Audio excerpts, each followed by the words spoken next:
आज एक नई कहानी। शादी की पहली रात मानव ने पूरी रात रीमा को नहीं छोड़ा। मानव का जोश कम होने का नाम ही नहीं ले रहा था, लेकिन रात से सुबह जरूर हो गई। रीमा बुरी तरह थक गई थी।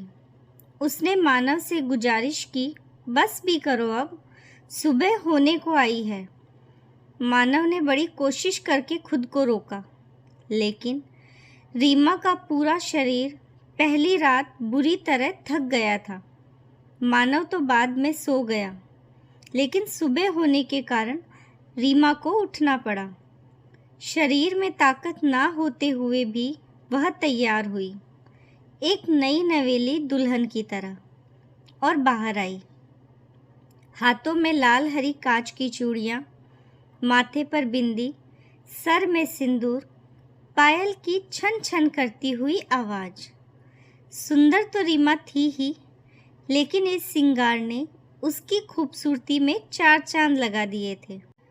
कमरे से जैसे ही वह बाहर आई तो उसकी सासू माँ ने कहा, पग फेरे के लिए तुम्हारे मायके वाले तुम्हें लेने आ रहे हैं। रीमा बहुत खुश थी कि अपने घर जाकर वह चैन की नींद सोएगी। रीमा की सास ने रीमा से कहा, जाओ मानव को भी उठा दो, वह भी अपने ससुराल वालों से मिल लेगा। जैसे ही रीमा मानव के पास गई, उसने उसे अपनी बाहों में जकड़कर कहा, तुम्हारे शरीर की महक में ही मेरा सुकून था। काश कल वाली रात कभी ख़त्म ही नहीं हुई होती।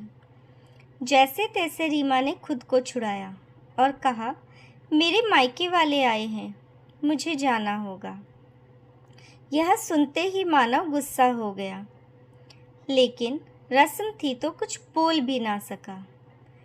रीमा गई तो 5 दिनों के लिए थी, लेकिन मानव उसे केवल 2 दिनों में ही वापस लेकर आ गया।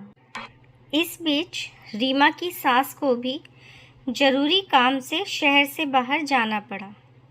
अब घर पर केवल रीमा और मानव ही थे। मानव दिन रात रीमा को नहीं छोड़ता था। हर समय उसे रीमा का शरीर ही चाहिए था। रीमा के वजूद को तो जैसे उसने कोई चलती फिरती गुड़िया समझ लिया था, जिससे हर समय मानव को खेलना ही होता था। रीमा बहुत मना करती थी, लेकिन मानव नहीं मान रहा था। मानव रीमा की एक नहीं सुन रहा था। कुछ दिनों बाद रीमा की सास भी आ गई। अब रीमा मानव के पास जाने से डरने लगी थी। वह पूरी रात रीमा को नहीं छोड़ता था। रीमा की नींद पूरी नहीं हो पा रही थी। ऐसे में एक दिन रीमा बहुत रोने लगी। उसके पेट में काफ़ी दर्द था। उसकी सास उसे डॉक्टर के पास लेकर गई। डॉक्टर ने जैसे ही चेकअप किया, उसके होश उड़ गए। उसने मानव की माँ को बुलाकर कहा, आपका बेटा राक्षस है या जानवर? एक औरत के इंटरनल पार्ट का क्या हाल किया है उसने? डॉक्टर ने दवाइयाँ लिख दी। मानव की माँ बहुत शर्मिंदा हुई। रीमा को उसके मायके भेज दिया। कुछ दिन मायके रहकर रीमा वापस आई। रीमा को लगा था कि मानव उससे प्यार करता है, लेकिन नहीं, मानव उससे नहीं, केवल उसके शरीर से ही प्यार करता था। मानव को उसके दर्द से कोई मतलब नहीं था, कोई लेना देना नहीं था। जैसे ही रीमा आई, मानव फिर से उस पर टूट पड़ा। फिर से रीमा के साथ वही हुआ जो हर रात होता था। यह सिलसिला काफ़ी दिनों तक चला। फिर से दर्द में तड़पने लगी रीमा। इस बार उसे चक्कर और उल्टी भी आ रही थी। मानव की माँ फिर उसे डॉक्टर के पास ले गई। इस पर डॉक्टर ने बताया कि रीमा प्रेग्नेंट है, रीमा माँ बनने वाली है। डॉक्टर ने कहा, अपने बेटे से कहिए इससे दूर रहे, यह बहुत ज़्यादा कमज़ोर है। रीमा को भी लगा कि यह खुशखबरी पाकर मानव खुश होगा, लेकिन मानव में ऐसी वासना की आग भरी हुई थी कि उसे सिर्फ रीमा का शरीर चाहिए था। वह नहीं माना। पूरी रात रीमा को नोचता रहा। रीमा अंदर ही अंदर घुटती जा रही थी। अंत में इंटरनल ब्लीडिंग रीमा को शुरू हो गई। इमरजेंसी में उसे अस्पताल लाना पड़ा। वह बेहोश भी हो गई थी। रीमा के मायके वाले भी आ गए थे। रीमा ने अपने मायके वालों को कुछ नहीं बताया था, लेकिन अब उन्हें पता लग चुका था कि उनकी बेटी के साथ क्या हो रहा है। उसने अपनी माँ को बताया कि मानव इंसान नहीं जानवर है। रीमा की माँ के दिए हुए संस्कार ही थे कि अब तक रीमा ने अपने घर में कुछ नहीं बताया था।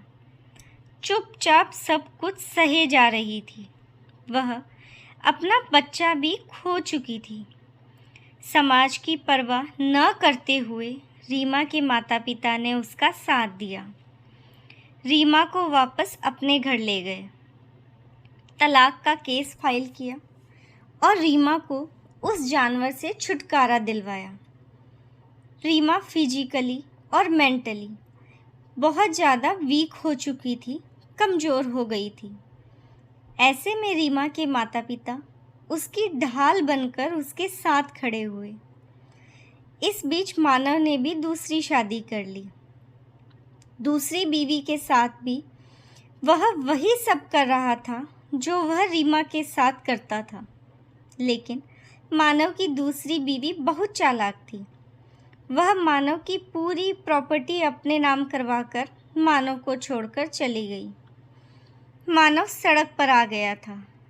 उसका आधा शरीर लकवाग्रस्त हो गया था। मानव को उसके किए कर्मों की सज़ा मिल रही थी। मानव की माँ अब इस दुनिया में नहीं थी। उसे कोई पानी पिलाने वाला भी नहीं था। रीमा भी फिर से अपने पैरों पर खड़ी हुई, एक नई जीवन की शुरुआत की। अपनी छोड़ी हुई पढ़ाई उसने फिर से शुरू की।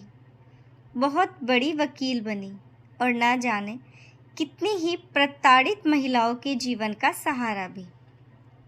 इस कहानी के बारे में आपके क्या विचार हैं? कमेंट बॉक्स में ज़रूर बताइए और मेरे चैनल को सब्सक्राइब भी कीजिए और बेल आइकन भी दबाएं ताकि आने वाले सभी वीडियो आपको समय पर मिल सकें। वीडियो पसंद आया हो तो वीडियो को शेयर भी कीजिएगा। मिलते हैं एक और नए वीडियो के साथ।